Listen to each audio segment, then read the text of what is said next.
በቤተ መቅደስ ያሳደከኝ ለአፌ ጥበብን ያስተማርከኝ የልጅነት አምላክ ወዴት አለ?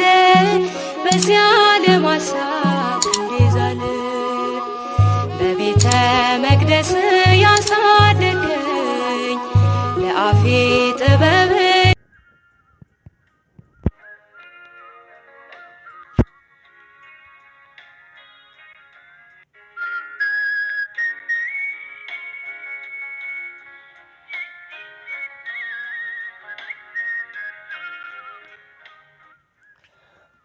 ሰላም ቤተሰብ ደህና ድኹም? ኣነ ሰላም እየ እግዚአብሔር ይመስገን። ሃም ሰላም እኮ ድማ ሰላም ትኾን መዓልቲ ተስፋየ ሰላም ለሃገርና ኣብ ስደት ዘለውን ሰላም ይላኸልና ዓድና ሰላም ይግበረና ለና ብጸሎት ክንብርታዕ ኣለና እምበይ ብጭንቂ ብብኽያት ክንዳኸም የብልናይ ምክንያቱ ብጸሎት ኩሉ ነገር ዝስራዕ ማለት እዩ ዝሰዓርና ይዘኹም ኣይዘና ማለት እዩ ዝለሎ ንውፅዋፅ ዝለሎ ተኣይሶሲ ዝሓስ ደናጊፅና ኣለና ምክንያቱ ዝናሓለፈ ስቃይ ይኣኽለና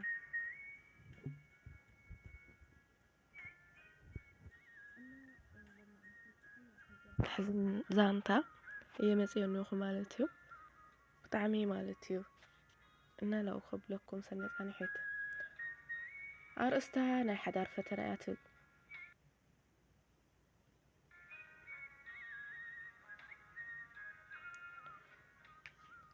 ዮናስ ንሰበይቱ ሳሮን ናነዓቓ እዩ ዝመጽእ ነይሩ።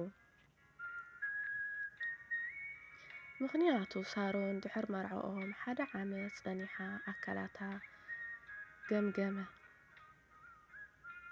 መልክዓ ጠፍአ ብፍላይ ድማ ኣብ ከብዳ ካብ ላዕሊ ክሳብ ታሕቲ ዝወርድ ዘስካሕክሕ በሰላ ነበራ ተወሳኺ ሳሮን ብጣዕሚ ድኻም ይስምዓ ብዙሕ ክትሰርሕ ኣይትኽእልን ኩሉ ግዜ ደቃስ እያ ትውዕል ዮናስ ምስ ገዛ ምዛ ሬሳ ድየ ክነብር መልክዕ የብላ ሓይሊ የብላ እናበለ የሳቅያ ነበረ ኣብ ወፃኢ ምስ ካልኦት ደቂ ኣንስትዮ ይዛወር ሳሮን ግና ከም ሰራሕተኛ ገዛ ይርእያ ነበረ ሓደ መዓልቲ ዮናስ ንሳሮን ፀዋዓ ሳሮን ደኺምኪ ኣለኺ ንዚ ዘስካሕክሕ በሰላ እናረእኹ ክነብር ኣይኽእልን እየ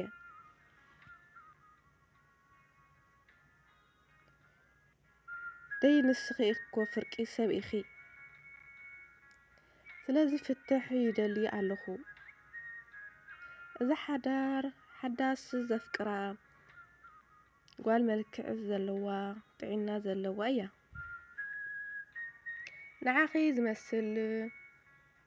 ንዓኺ ዝመስል ጸያፍ የብለን በላ ሳሮን ዋላ ሓንቲ ኣይዛረበትን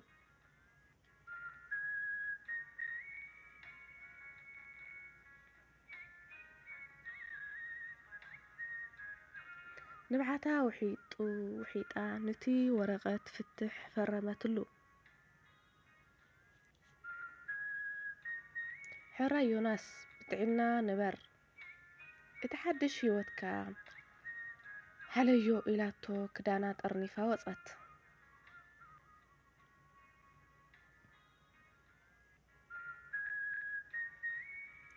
ዮናስ ተሓጎሰ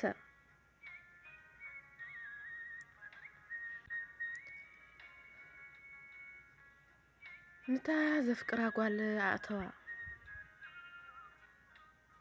ድሕር 6 ወርሒ ዮናስ ንሓደ ዶክተር ናብ ሆስፒታል ከደ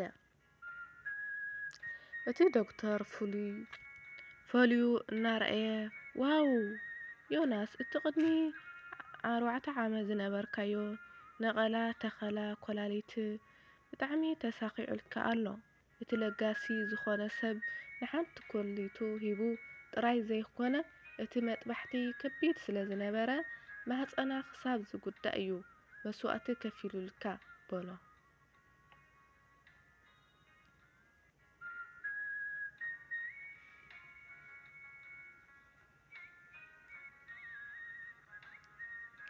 ዮናስ ንሰንበደ እንታይ ኩሊት እንታይ ንቐላ ተከላ ኣነ ጎ ሓሚመ ደቂስ እምበር መጥባሕቲ ገይረ ኣይፈልጥን እየ በሎ። ዶክተር ብድንገጽ ጠሞቶ ዮናስ ኣይዘክረን ዲኻ ቅድሚ 4 ዓመት ብከቢድ ሓሚምካ እኮሞ ኣቲኻ ነርካ ኮላሊትካ ስለ ዝበላሸወ ህይወትካ ንምድሓን ቅልጥፍ መጥባሕቲ የድልየካ ነይሩ። ማንም ሰብ ኮላሊቱ ክህበካ ፈቃደኛ ኣይነበረን። እሽዑ እታ ሰበይትኻ ሳሮን ንሱ ከይፈለጠ ውሰዱለይ ምስ ሓወየ ባዕለይ ክነግሮ ኢላ ፈሪማትልካ። እቲ መጥባሕቲ ግና ንዓኣ ከቢድ ነይሩ። ኢንፌክሽን ስለ ዝፈጠረላ ዓብይ መጥባሕቲ ኣብ ከብዳ ተገይሩ ማህፀና ተጎዲኡ ንዕድመ ልክዕ ድማ ዓቕማ ደኺሙ። እዚ ዘስካሕክሕ በሰላ ትብሎ ዝነበርካ ንዓኻ ንህይወት ንምሃብ ተኸፈለ መስዋእት ማዕጾ እኮ እዩ። ተኸፈተ ማዕጾ እዩ እኮ። ዮናስ ካብቲ ወንበር ከቢድ ጀመረ። እቲ ሽዑ ጽቡቕ ነይሩ ሳሮን ግና ሓሚማ ነይራ ኢሉ ዝሓሰቦ ዝነበረ ግዜ ንሳ ንዕኡ ኮላሊታ ሂባ ኣብ ቃንዛ ትሳቀይ ዝነበረት ግዜ እዩ።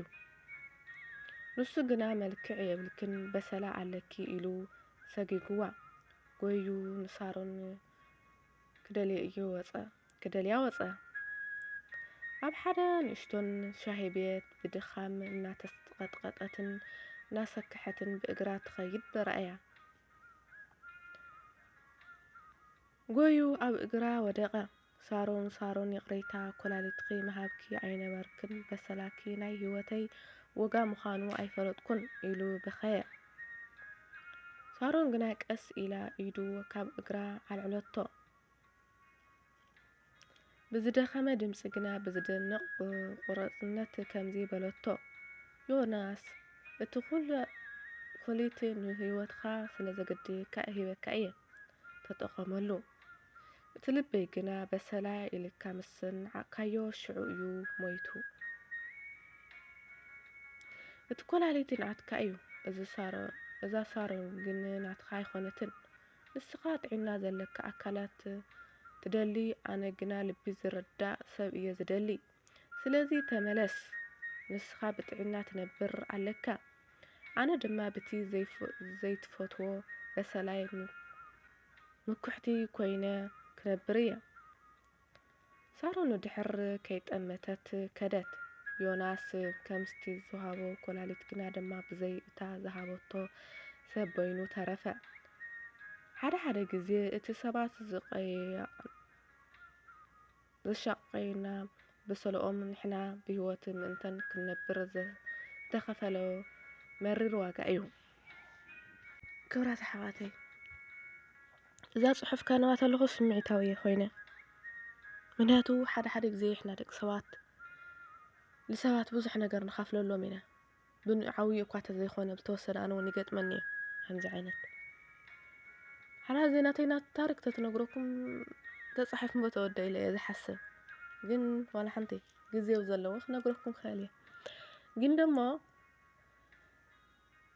ሓደ ደቂ ሰባት ክፉእ ነገር ምስተናገርና ሕማቕ ነገር ምስተናገርና ይቕሬታ ይሓቱና ሓደ ግዜ ደሞ ሱቕ ስነ ንብል ከዚ ሰብ ትናገሮ ነይርዋ እያ በኣኻ ስንኪ ከምዚ ቆሲለ በኣኻ ስንኪ እምዚ ተትብሎ ነይራ ሕዚ ኣሻዒቱ እንትን ክብል ነይሩ እዩ። ግን በቃ ጠቕሊላ ስለ ቀዲማ ስለ ህይወታ ዝሃወቶ በቃ በለደለየት ምክንያቱ ንኣነ ነገሮቶ እንድሕር ልቡ ዘይብል ኮይኑ ዋላ ሓንቲ መጀመርያ ክቕበላ ነይርዎ።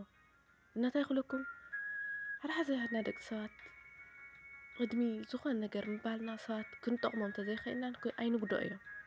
ከኹሉ እትልኻፍአ ነገር ቃል እዩ። ቃል ምንጋር ማለት እዩ ዘረባሉ ሰባት ስኻ ከምዚ ኢኻ ስኻ ሓደ ግዜ ግርም የለኒ ሰባት ኣብ ዝተወኣሰሉ ግዜ እቲ ድኽመቶም ብትድኽሞ ወላ ናይ ባዕልኻ ትብሎ ሰብ ኢኻ ወላ ናይ ባዕልካ ትብሎ ሰብ ዝነበረስ ድሕርኻ ነገር ገጢምካ ወይ ተተኣሽኻሲ በቲ ድኻምካ ወይ ጸልኦ ነገር ይመጽኻ ግን ንምንታይ ከምኡ ንኸውን ብሓቂ ንምንታይ ከምኡ ንኸውን እና ብጣዕሚ ከቢድ እዩ ካብዚ መሓረና ማለት እዩ ሰብ ቤተሰብ ላይክ ሰብስክራይብ ኣይትረስዑ ደሞ ይቀኒለይ ስለ ትገብሩለይ እና ካብዚ ፈተና ዘይሰውረና ባይ ይቀኒለይ በቤተ መቅደስ ያሳደገኝ ለአፌ ጥበብን ያስተማርከኝ የልጅነት አምላክ ወዴት አለ በዚያ ዓለም ሐሳብ እንዲዛል በቤተ መቅደስ ያሳደገኝ ለአፌ ጥበብ